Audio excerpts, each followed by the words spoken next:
الشيطان الرجيم بسم الله الرحمن الرحيم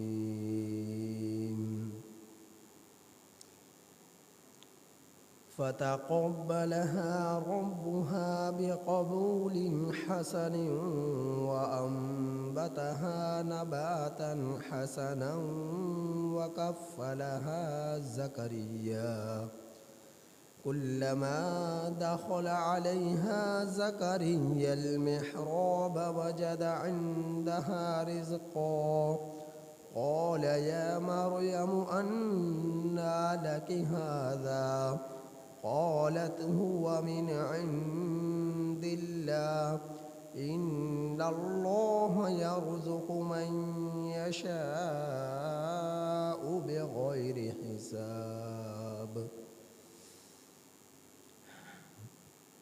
سورہ آل عمران کی آیت نمبر 37 تا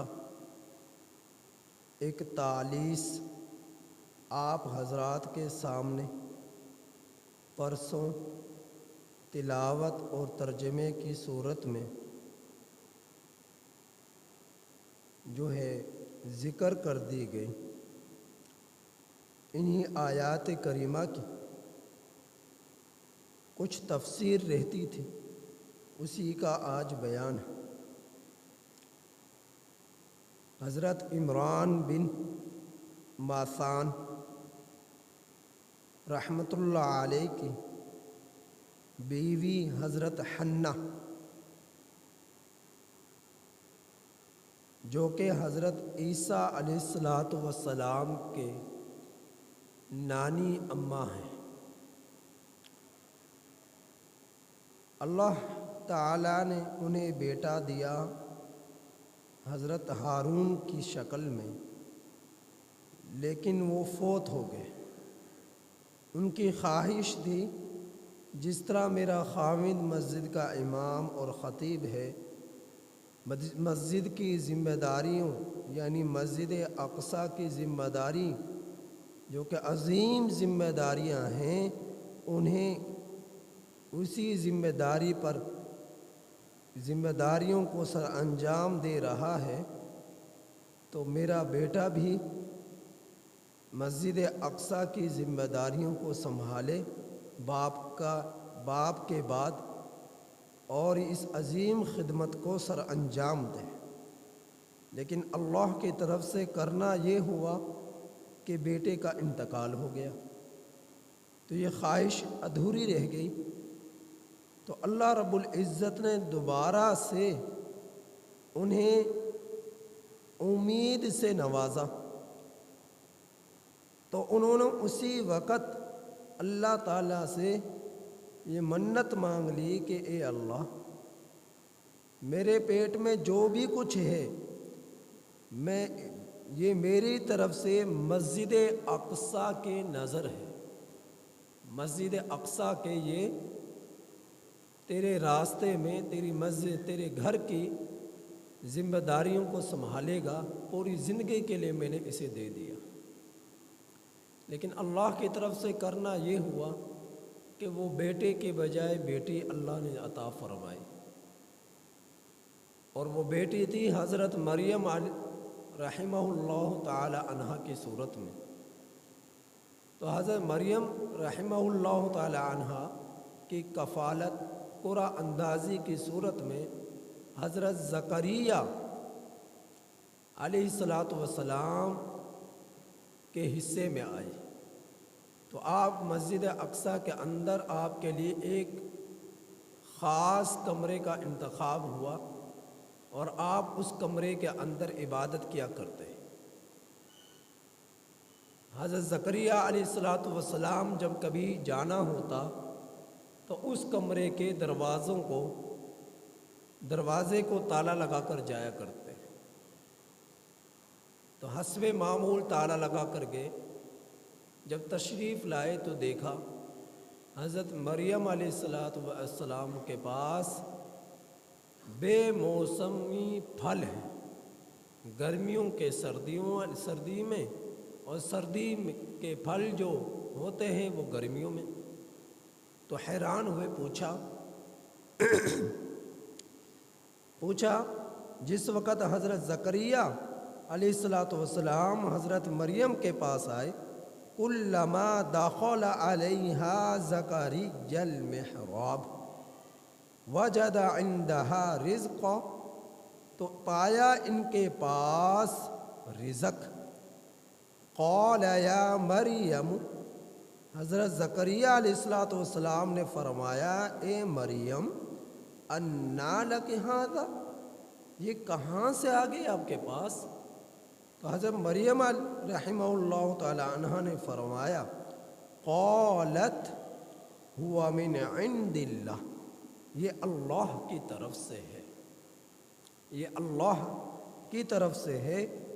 بے شک ان اللہ یرزق من یشاء بغیر حساب، اللہ تعالیٰ جسے چاہتے ہیں بغیر حساب کے رزق عطا فرماتے ہیں. تو یہ حضرت مریم کی کرامت تھی. تو میں نے بتلایا کرامت اللہ کے ولی کو اللہ تعالیٰ اپنے ولی کو عطا فرماتے ہیں، اور معجزہ اللہ رب العزت اپنے پیغمبر کو عطا فرماتے ہیں. ولی کرامت کے لیے جس کے ہاتھ پر صادر ہو، مرد ہو یا عورت ہو، دونوں پر صادر ہو جاتی ہے، اور معجزہ صرف پیغمبر کو ملتا ہے اور پیغمبر ہی کے ہاتھ پر صادر ہوتا ہے. تو کرامت اور معجزہ یہ دونوں ہی خالصتاً اللہ تعالیٰ کا فعل ہے، بنتے کا ذاتی فعل نہیں ہوتا. یہ اللہ رب العزت خرق عادت اپنے پیاروں کو عطا فرما دیتے ہیں، کرامت اپنے ولی کو اور معجزہ اپنے پیغمبر کو. تو کرامت اور معجزہ یہ بندے کا ذاتی فعل نہیں ہوتا، کرامت بھی بندے کا ذاتی فعل نہیں ہوتا، معجزہ بھی بندے کا ذاتی فعل نہیں ہوتا. دونوں میرے رب کی طرف سے براہ راست ملتے ہیں، اور ولی کو کرامت ملتی ہے پیغمبری کی رسالت کو تسلیم کرنے پر. اگر کسی بھی پیغمبر پر ایمان نہ ہو تو ولی کو کرامت نہیں ملتی. پیغمبر کی اتباع میں ولی جب جو ہے اپنے رب کی عبادت کرنے میں انتہا کو پہنچ جائے تو اللہ رب العزت اپنے پیارے کو خالصتاً من جانب اللہ اسے کرامت اس کے ہاتھ سے صادر فرما دیتے. اب چاہے وہ ولیہ عورت ہو، اب چاہے وہ ولی مرد ہو، دونوں کا عطا فرما دیتے. اور معجزہ کہتے ہیں عاجز کر دینے والے کو. تو یہ دنیا کے تمام انسانوں کی سوچ سے بڑھ کر یہ معجزہ ایسا ہوتا ہے کہ ایران حیران ہو کر رہ جاتا ہے جس کے ہاتھ پر صادر ہوتا ہے. جس طرح قرآن کریم ہے، اللہ کے رسول صلی اللہ علیہ وسلم کے بے شمار معجزات ہیں. حضرت موسیٰ علیہ السلام پیغمبروں کے ہر پیغمبر کو اللہ تعالیٰ نے کسی نہ کسی صورت میں معجزہ عطا فرمایا. حضرت موسیٰ علیہ السلام کو معجزہ عطا فرمایا. کیا معجزہ؟ کہ جب مدین سے حضرت مریم جو ہے موسیٰ علیہ السلام مدین سے واپس تشریف لے جا رہے فرعون کی طرف، تو راست بیوی بھی ساتھ ہے. جب دامن طویٰ میں پہنچے، یعنی طور پہاڑ کے وادی طویٰ میں، طور پہاڑ کے دامن میں پہنچے تو وہاں پر رات کا وقت ہو چکا تھا. تو انہیں اللہ رب العزت نے آواز دی، ایک درخت سے روشنی ظاہر ہوئی. حضرت موسیٰ علیہ السلام اس طرف چلے گئے جس طرف سے روشنی نظر آ رہی تھی. روشنی کی ضرورت محسوس بھی ہو رہی تھی، ضرورت بھی تھی، تو روشنی لینے کے لیے اس طرف چلے گئے. در حقیقت وہ اللہ کے نور کی تجلی تھی. تو اللہ رب العزت نے آپ کو آواز دی. حضرت موسیٰ علیہ السلام سے ہم کلام ہوئے اللہ تعالیٰ سے. تو اس وقت اللہ تعالیٰ نے پوچھا حضرت موسیٰ علیہ الصلوۃ والسلام سے کہ اے موسیٰ تیرے ہاتھ میں کیا ہے، تیرے ہاتھ میں کیا ہے؟ حضرت موسیٰ علیہ الصلوۃ والسلام فرمانے لگے کہ میرے ہاتھ میں لاٹھی ہے۔ تو اللہ تعالیٰ نے فرمایا کہ وَأَلْقِ عَصَاكَ، اس لاٹھی کو ڈالیے، اس لاٹھی کو ڈالیے۔ یہ پہلے اس وجہ سے پوچھا کہ کہیں بعد میں شک میں نہ پڑ جائیں کہ میں نے تو سانپ پکڑا ہوا تھا، تو پوچھا کہ موسیٰ تیرے ہاتھ میں کیا ہے؟ جب انہوں نے دیکھا کہ میرے ہاتھ میں لاٹھی ہے، تو رات کا وقت تھا کہ ہو سکتا ہے لاٹھی کی جگہ پر سانپ پکڑ لیا ہو، تو فرمایا کہ اب اس لاٹھی کو زمین پر ڈالیے۔ تو حضرت موسیٰ علیہ الصلوۃ والسلام نے اس لاٹھی کو زمین پر ڈالا، تو وہ لاٹھی ایک سانپ بن گئی، سانپ بن گئی۔ ثعبان مبین کے بھی الفاظ اس کے لیے آتے ہیں۔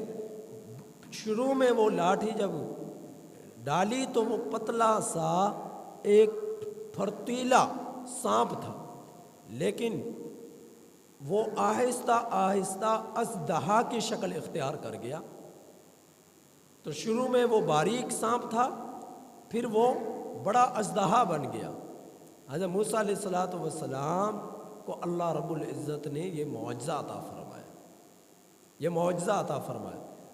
تو حضرت سلیمان علیہ الصلوۃ والسلام تھے کہ وہ فرمانے لگے کہ ملک شام میں ہیں اور سبا، قوم سبا کے ایک تخت، ملکہ سبا جو تھی اس کا تخت لے کر آنا تھا، بلقیس، ملکہ بلقیس کا، اور سبا علاقے سے لے کر آنا تھا جو کہ قوم تھی۔ تو حضرت موسیٰ علیہ الصلوۃ والسلام نے اپنے صحابی سے کہا کہ کون مجھے سب سے جلدی میں، یعنی کہ تیزی کے ساتھ بہت کم وقت میں وہ تخت لا کر دے سکتا ہے؟ تو ایک جن نے کہا کہ میں لا کر دے سکتا ہوں، کہ آپ جو ہے اپنی جگہ سے اٹھ نہیں پائیں گے کہ میں لے کر آ جاؤں گا۔ حضرت سلیمان علیہ الصلوۃ والسلام نے فرمایا نہیں، مجھے اس سے بھی جلدی چاہیے۔ تو حضرت سلیمان علیہ الصلوۃ والسلام کا ایک صحابی تھا، اس کا نام تھا آصف۔ تو اس نے کہا کہ آپ کی چشم زدن سے پہلے میں اس تخت کو لا کر رکھ دوں گا۔ چشم زدن یہ فارسی کے لفظ ہے، چشم زدن کیا مطلب؟ کہ آپ اپنے سر کو نیچے سے اوپر نہیں اٹھائیں گے تو اس سے پہلے ہی میں اس تخت کو آپ کی خدمت میں حاضر کر دوں گا، پلک جھپکنے سے پہلے۔ تو حضرت سلیمان علیہ الصلوۃ والسلام نے اسے اجازت دی اور ایسا ہی ہوا۔ پلک جھپکنے سے پہلے ملکہ بلقیس کا تخت حضرت سلیمان علیہ الصلوۃ والسلام کے سامنے حاضر ہو گیا۔ یہ حضرت سلیمان علیہ الصلوۃ والسلام کا معجزہ تھا جو اللہ رب العزت نے ان کو پلک جھپکنے سے پہلے ان کی خدمت میں اس تخت کو اس کے صحابی کے ذریعے سے حاضر کرا دیا۔ تو معجزہ جو ہے یہ پیغمبر کے ہاتھ پر صادر ہوتا ہے۔ نبی کریم صلی اللہ علیہ وسلم کے بے شمار معجزات ہیں، سب سے بڑا معجزہ قرآن ہے۔ چاند کا 2 ٹکڑوں کی شکل میں تقسیم ہونا، آج بھی خوردبین دوربین کی صورت ذریعے آج بھی اگر چاند کو دیکھا جائے تو آپ کو سائنس کی کتابوں میں چاند کی شکل ملے گی، آج بھی دراڑ موجود ہے، وہ نشان موجود ہے جو نبی کریم صلی اللہ علیہ وسلم نے اپنی انگلی مبارک کا اشارہ کیا اور اس اشارے کے ذریعے چاند 2 ٹکڑوں میں منقسم ہو گیا۔ پھر اللہ رب العزت نے دوبارہ ان 2 حصوں کو ایک حصہ کر دیا۔ آج بھی اگر خوردبین کے ذریعے سے وہ دور کی قریب دکھائی جانے والی آلات کے ذریعے سے چاند کو دیکھا جائے تو آج بھی آپ کو چاند کے اندر وہ نشان، وہ لکیر نظر آئے گی جو 2 ٹکڑے ہونے کی صورت میں نمودار ہوئی تھی، بن گئی تھی۔ پھر اللہ رب العزت نے دوبارہ اسے جوڑ دیا۔ تو آج بھی نبی کریم صلی اللہ علیہ وسلم کا یہ معجزہ زندہ ہے، قائم ہے۔ آپ صلی اللہ علیہ وسلم کے ہاتھ مبارک میں کنکریاں ہیں، لیکن وہ کنکریاں تو نہیں بول سکتی، لیکن کافروں کو دکھایا اور آپ صلی اللہ علیہ وسلم نے ان کنکریاں جو ہاتھ مبارک میں تھی ان میں گواہی دی